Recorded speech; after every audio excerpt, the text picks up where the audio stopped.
Story begins in the Mexico, where four friends are enjoying a vacation. At a sunny resort, everything seems perfect. Amy realizes that she's lost her earring, but a tourist named Matthias finds it in the swimming pool and returns it to her. Everyone thanks him and invites him for drinks. While talking, they learn that Matthias is in Mexico, looking for his brother, who came here with his archaeologist girlfriend to explore an ancient ruin nearby. It's a mysterious place that's never been mentioned in any guidebook.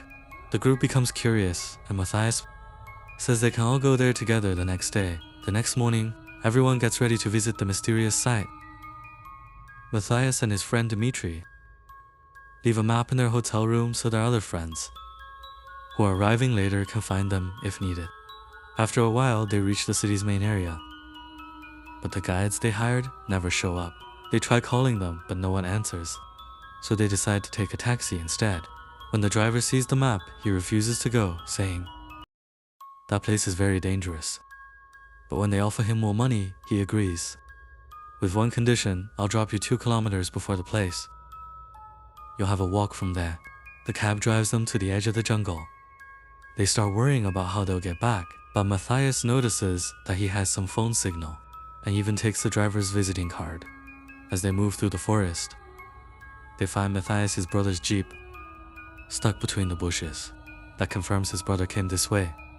Following the map, they continue walking through the dense jungle and stop beside a pond suddenly. They notice some local villagers watching them from a distance. They try talking to a few children, but the kids don't respond at all. Suddenly, Matthias brushed aside some leaves and branches, revealing a hidden path. Amy grew suspicious. Why was this trail deliberately covered? But Jeff told her not to overthink it, grabbing her hand and leading her forward. After walking for a while, the group finally reached an ancient ruin. The sight left them speechless. Amy started taking pictures, and Matthias spotted his brother's tent set up on top of the structure. Suddenly, a native man rode up on a horse, yelling angrily in his language. The horse became restless, refusing to move closer. Jeff thought maybe the man wanted money, so he offered him some cash, but the man refused. Moments later, 2 more locals arrived. Matthias showed him a photo of his brother on his phone, but before he could explain, one of the villagers snatched the phone from his hand. That's when Amy, trying to take a picture, accidentally stepped on a strange plant. The villagers panicked, shouting threats that they would kill them. Dmitri climbed onto the vine-covered wall to grab his camera, but that only made things worse. When he tried to return the camera, one of the villagers fired an arrow straight into his chest, and then another shot rang out. Everyone else screamed and rushed up the stone steps to the top of the ruins, desperate to escape from above. They could see more villagers surrounding the base, setting up camp, but none of them climbed up. They just stayed there. Guarding the perimeter on top, the group discovered signs that Matthias' brother and his girlfriend had been there. A campsite, tools, but no people. Their phones had no signal, and Matthias' phone was still with the villagers below. At the center of the ruins, there was a massive pit, a deep dark hole, but no safe way to climb down. Matthias called out his brother's name, his voice echoing into the void. Then he noticed something sticking out of the vines nearby. A leg. He pulled the vines apart and froze. It was his brother's dead body, tangled in the plants. Jeff looked down at the villagers below. They had completely surrounded the ruins, camping around it like they were guarding a prison. When Matthias stepped away from his brother's body, he noticed a burning itch spreading up his hand, an allergic reaction from touching the strange vine. The group gathered together, trying to figure out what to do next. It was obvious now. The villagers weren't going to let them leave. Jeff tried to stay calm. We just have to wait, he said. The hotel knows we paid for the tour. If we don't come back, they'll call the police. And Dimitri's friends are supposed to meet us soon. Maybe they'll come looking for us. Just then, everyone froze. A faint ringtone echoed through the ruins. It was coming from deep inside the pit. Matthias grabbed a lantern, tied a rope around his waist, and started climbing down to investigate. But only seconds later, the rope snapped. He screamed as he fell into the darkness below. The sound of shattering glass and his cries of pain rose up from the pit. The others panicked. They quickly tied another rope, this time lowering Stacy down with the second lantern. But as she descended, the rope ran out, and she still hadn't reached the bottom. "That's all we've got," the guys above yelled. Stacy looked down in the dim light. She could just make out Mattia lying below her. It didn't seem that far, so she untied the rope and jumped down. But the moment she hit the ground, shards of glass from the broken lantern pierced straight into her knee. As she was trying to pull the glass shards out, Matthias told her that his back might be broken. Stacy shouted up to the group that Matthias's spine was probably crushed, and the smell down there was unbearable. The guys above started thinking of a way to pull both of them up, but Amy said moving someone with a broken back could make things worse. So Amy decided to go down and ask the villagers for help. But the moment she approached them, they all raised their weapons at her.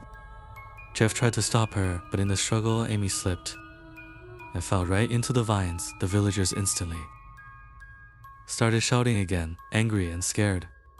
Amy picked up some of the vines and threw them back toward the villagers. Most dodged them, but one vine brushed against the child. Without hesitation, one of the villagers shot the child dead. His mother just stood there in shock while Amy broke down crying. Jeff quickly pulled her back up to the ruins. That's when they realized the truth. The villagers were terrified of the plants. That's why they killed Dimitri and the child, and that's why they wouldn't let anyone leave. Because now everyone here had touched the cursed vines. Meanwhile, down in the pit, Stacy heard the phone ringing again. When she followed the sound, she realized it was coming from the plants themselves. Moving and trembling as if alive, terrified, she froze. When the stretcher was ready, the boys lowered Amy down. But the rope wasn't long enough for the stretcher to reach the ground. So both girls lifted Matthias together and finally managed to place him on the stretcher.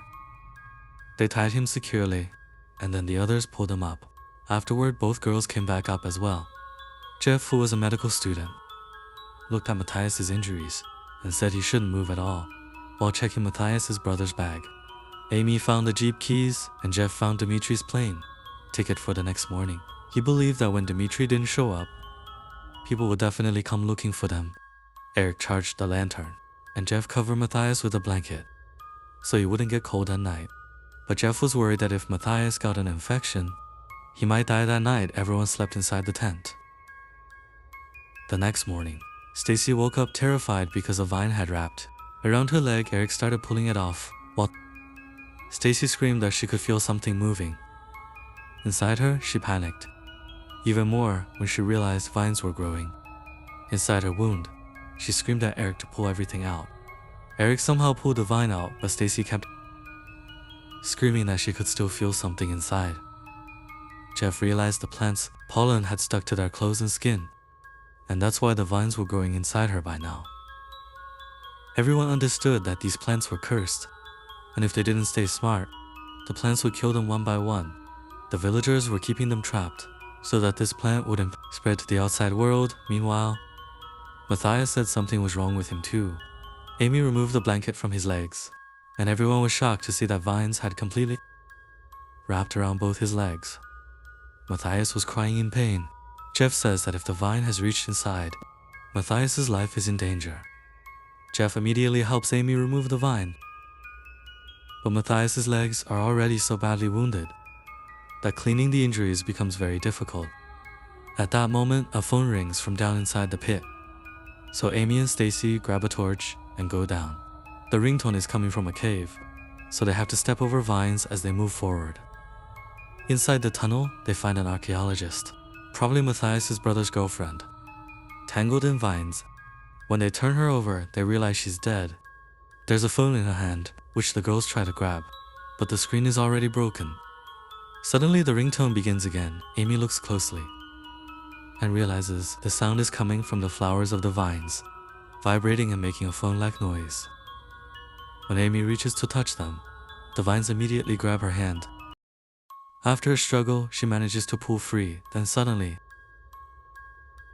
vines on the wall start writhing and shove a corpse out into the tunnel. The vines even steal their torches. The two girls run for the tunnel exit, but the vines follow them. Amy makes it out first, but a vine grabs Stacy's foot and she falls. The vine tries to drag her back down, but Amy runs back, pulls her friend up, and together they reach the rope and call to the others once up top. Everyone sits down to discuss what happened and what to do next. Eric says they have to get out of there and find help, but Jeff reminds him the villagers below will shoot anyone who tries to leave. Jeff says they're US citizens. Someone will come looking for them. They just have to survive until then. They pull out food and water, each taking only a small bite. Jeff gives some water to Matthias and sees that his condition has worsened. He tells everyone that if they want to save him, they'll have to amputate his leg to prevent the infection from spreading through his body.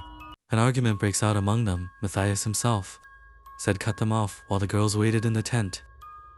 Jeff gave Matthias some alcohol and placed a belt in his mouth. Then Jeff heated a rock, smashed Matthias's legs, and with what little equipment he had, performed a surgery. Matthias screamed in pain, while Eric had to hold down his upper body.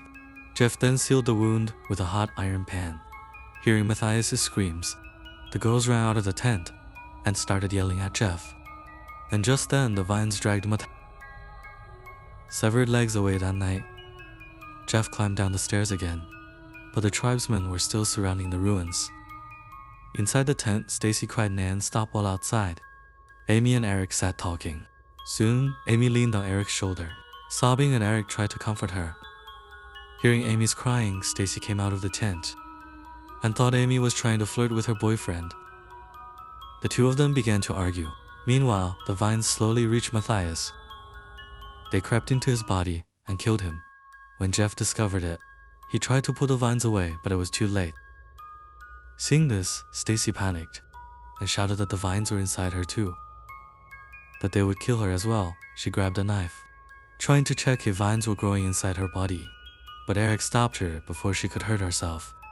Enraged, Stacy screamed and shoved Eric away. Suddenly, everyone heard a strange sound.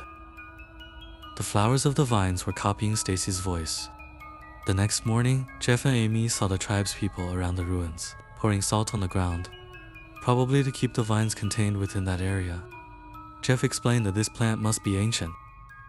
No animals ever come near it just then. Eric came out of the tent and said something was wrong with Stacy.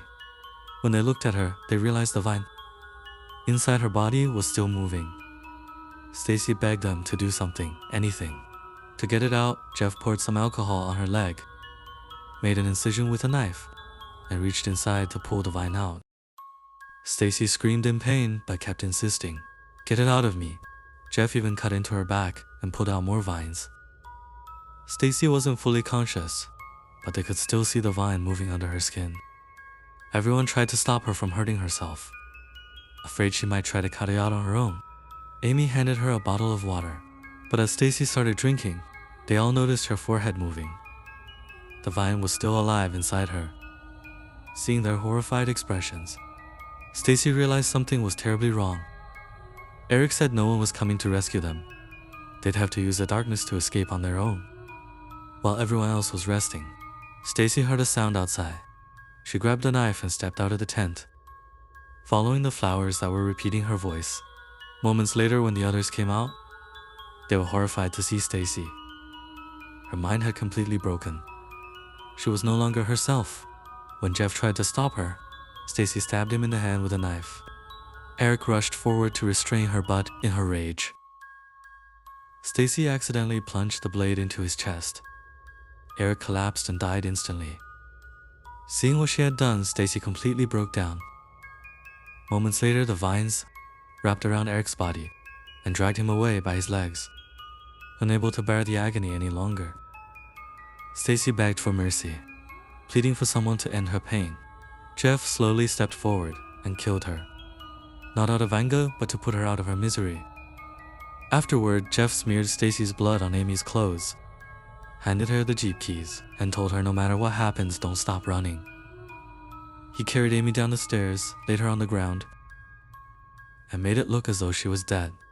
Then Jeff walked a short distance away and started shouting at the tribesmen, drawing their attention toward himself. When he saw that they were far enough from Amy, he suddenly stepped forward and screamed her name as loud as he could. Amy immediately jumped up and started running for her life.